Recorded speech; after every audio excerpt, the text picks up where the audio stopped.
और फिर क्या, मैंने जॉब छोड़ दिया। आज से कुछ टाइम पहले मैं एक स्टेबल कॉर्पोरेट जॉब में था, सैलरी ठीक थी, टाइम फिक्स था, बट स्टिल एक अंदर से आवाज़ आ रही थी कि ये मेरे लिए नहीं है। और फिर क्या, मैंने जॉब छोड़ दिया। बट उस डिसीजन के बाद जो हुआ वो किसी को नहीं पता।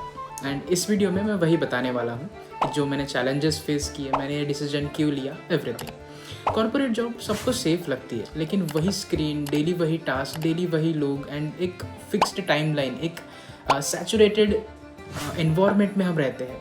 मुझे फील हो रहा था कि यहाँ पे मैं सिर्फ सर्वाइव कर रहा हूँ, लेकिन मैं ग्रो नहीं कर रहा था वहाँ पे। मैं हमेशा से खुद का कुछ बिल्ड करना चाहता था। एंड इसी टास्क की वजह से मैंने जॉब के साथ साथ भी कुछ चीज़ें ट्राई की, जैसे कि फ्रीलांसिंग ट्राई की, कुछ डिजिटल मार्केटिंग प्रोजेक्ट्स भी ट्राई किए। फिगर आउट करता रहा कि क्या ये मेरे लिए वर्क करेगा या नहीं करेगा। एक ऐसा टाइम आया जब मुझे लगा कि या तो अब कर लो या फिर कभी नहीं, और मैंने रिस्क ले ही लिया।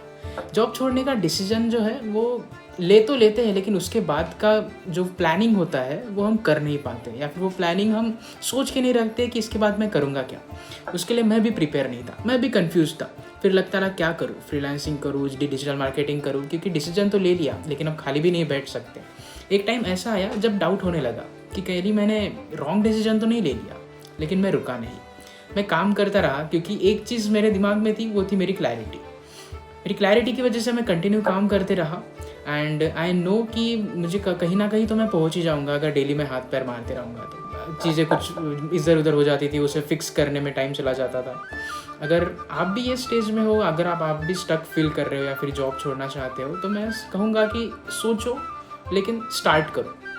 छोटे से स्टार्ट करो, लेकिन एक डिसीजन लो, प्रॉपर डिसीजन लो। डिसाइड करो कि अगर आप वो स्टेज में हो कि आप जॉब छोड़ सकते हो, आपके पास पर्सनल फाइनेंसेस है जो आपको फंड कर सकते हैं, कैलकुलेटेड रिस्क लो एंड देखो कि अगर आप वो सिचुएशन में हो, so do it. I will say do it. जब भी आप डिसीजन लोगे तो हर चीज़ क्लियर नहीं होगी, ऑब्वियस सी बात है, लेकिन आपका माइंडसेट अगर क्लियर है तो आप बहुत सी चीज़ें फिगर आउट कर लोगे। एंड इसलिए मैं ये सारी चीज़ें डॉक्यूमेंट कर रहा हूँ ताकि आपको भी हेल्प हो, एंड अगर कोई इस फेज़ में स्टक्ड है तो उसे भी हेल्प हो। एंड अगले वीडियो में हम बात करेंगे कि मैं B2B जो ये फील्ड है लीड जनरेशन की, मैं इसमें कैसे आया और कैसे मैंने फिगर आउट किया कि मुझे इसी में काम करना है। सो सब्सक्राइब कर लो, एंड इंस्टाग्राम का लिंक भी डिस्क्रिप्शन में मिल जाएगा, उसे भी फॉलो कर लो, वहाँ पे भी मैं अपडेट्स देते रहूँगा।